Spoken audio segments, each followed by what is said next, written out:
The way that it's going, at some point in time, somebody in your family is going to be homeless.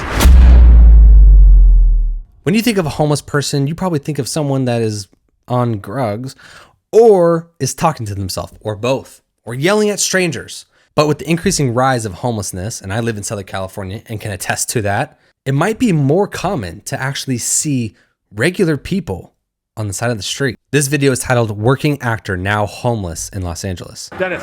Yes. We're here in Los Angeles. Yes, we are. You're homeless. Yeah, unfortunately. Tell me about it. Well, through a avalanche of unfortunate events and a bad relationship, which wiped me out financially, I ended up being a working actor. Actually, big fish in a small pond out here in California, and regionally. Moved to New York into an apartment that I couldn't afford, and after 3 years, my partner split and wiped me out financially. And so I had to start again. And of course, you know, when you're in that state, you know, and you don't have anywhere to really turn to. My mother, I have family out here, of course. My mom is in a senior living situation where if she doesn't need constant care, I don't qualify for the age requirements to live in the facility. So I would get jobs, various odd jobs, like, you know, working at a restaurant during graveyard shifts, and, you know, come home at like 3, 4, 5 in the morning in dark clothes and a rolling duffel bag, just in case I missed the bus. And people in the environment thought that I was going to be there to burglarize them. So I had to leave. The manager gave her an ultimatum. They said, either you leave or your son leaves. And so of course, my mom, you know, can't be on the streets, and there was no question there. So I went out, and I had a car. I had a car that was given to me by a boss. I was singing at a church, and a boss of mine, actually a guardian angel, took me under his wing and gave me one of his old cars. Shout out my churchgoers. Giving people cars, man. Being hospitable. And that was great, except it started to break down very soon. And I couldn't afford the registration. I couldn't see paying the registration on a car that wasn't running. So I kind of found an area where I kind of did a lot of business. It's still a good act on the Christian's part, even though it was a junk car. A local theater in Orange County, and I was parking on the streets. And so you're living in a broke down car? I was living in a broken down car. Yeah, many of us do. I was in that car off and on for the better part of a year and a half. Wow. Yeah, I lived in a kitchen pantry for a little while. I lived in a garage on a pool table for a little while. Wow. And then there were several months where I was actually on the streets. And that's kind of what I'm facing now, as I became a driver for the Lyft Corporation. Lyft is like Uber. And that's heartbreaking. I had a rental car through Hertz, but one of my local street chums decided that they wanted to take off with my car. This man said someone stole his car. It's actually a really cool program that Lyft and Uber have, where they'll get you a rental car, but you don't have to pay for it up front. So you'll rent by the week. You drive, you make $600. The rental was $300 for the week. You earn $600, or you earn $300, and they take $300 straight from the app, not from you. So it's a fairly decent program, but this man got jacked, son. Fortunately, you know, we're trying to locate it and locate them, but hopes aren't very high. Hope is in short supply when you're in kind of my position. And that's going to hurt your credit and everything. Hurts your credit, hurts everything. But what hurts the most is credit's a fake system. You know, the friends and the family that used to be there. That when you get into this situation, everybody just chalks it up to drug abuse or bad choices. And sorry. Damn, that's heartbreaking. Hey man, we all make bad choices. Sheesh. It's not always the case. Sometimes it's just the choice is made for you and you don't have any choice. So, other than hope, I guess, that some things will change. I would never assume this guy's homeless, right? Just by his appearance, how he's talking, how he's communicating, his level of kind of emotional intelligence.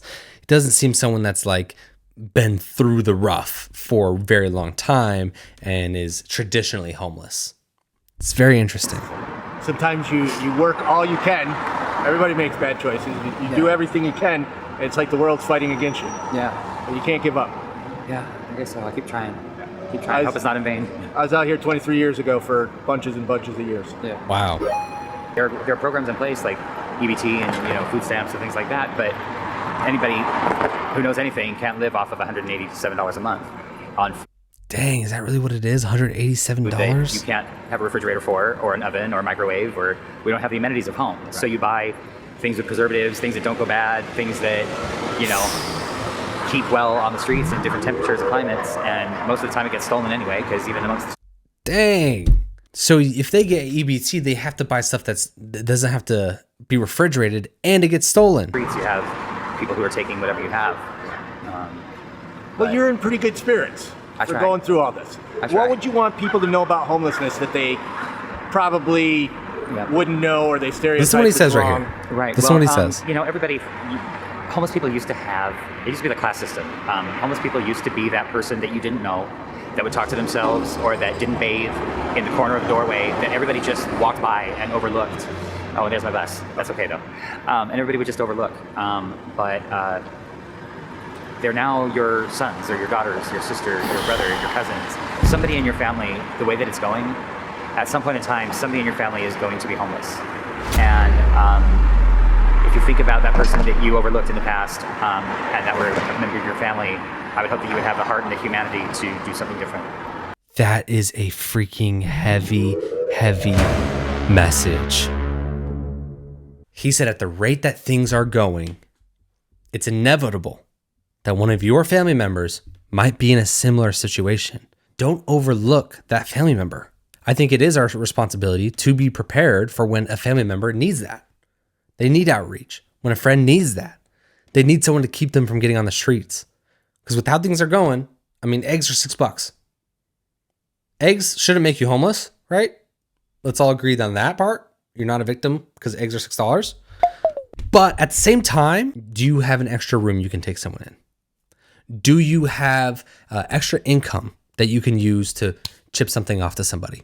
When I was around a bunch of people in the online course community, the whole, let's manifest your dreams, yada, yada, yada.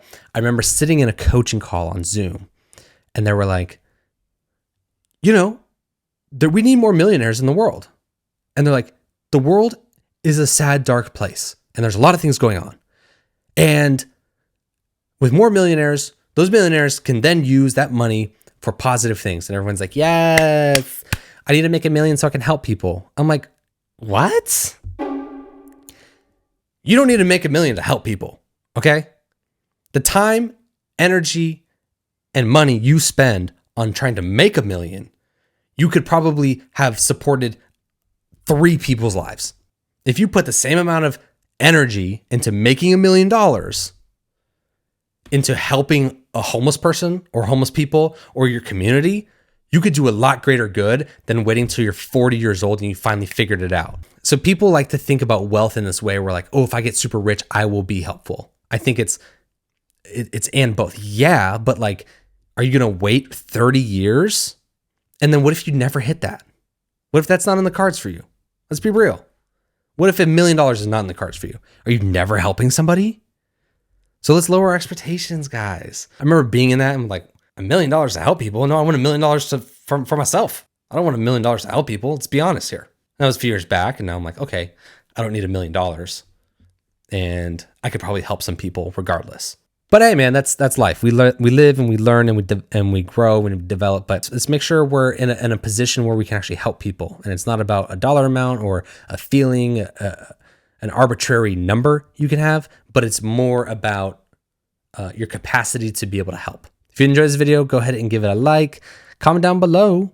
Have you ever been homeless?